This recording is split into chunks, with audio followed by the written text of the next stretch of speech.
సమాజంలో అస్థిరత లేదంటే డిస్హార్మనీ క్రియేట్ చేయడానికి మేము లేవు ఇక్కడ.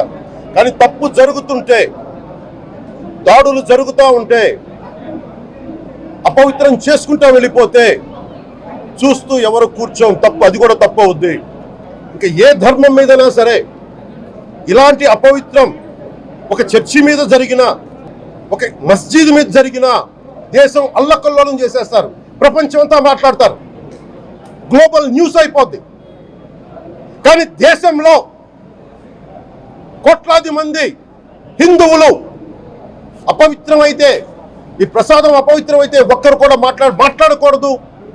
ఇది సెక్యులర్ వ్యవస్థకు విఘాతం అంటే హిందువులకి మనోభావాలు ఉండవా? ఇది ఒక్కరు నిందించట్లా, అసలు మీరు ప్రస్తావన చేయకూడదు, ఇది తప్పు, ఇది మాట్లాడకూడదంటే ఎట్లా? ఇదే వేరే మతానికి మీరు అన్వయిస్తారా? నేను అన్ని మతాలని సమానంగా గౌరవించేవాడిని, ఇస్లాంని గౌరవించేవాడిని, క్రిస్టియానిటీని గౌరవించేవాళ్ళం మేమందరం. సనాతన ధర్మం అని మొత్తుకుంటున్నాం. దేనికి సనాతన ధర్మం అంటే?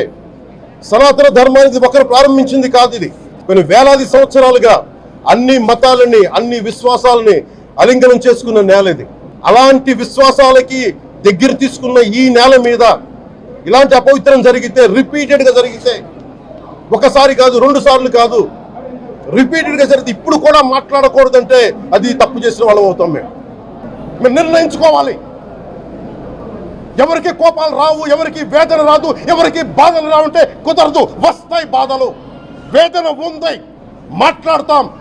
ఏ మతం మీద దాడి జరిగినా సంపూర్ణంగా నాతో సహా మేము ఖండిస్తాం, బయటకు వస్తాం.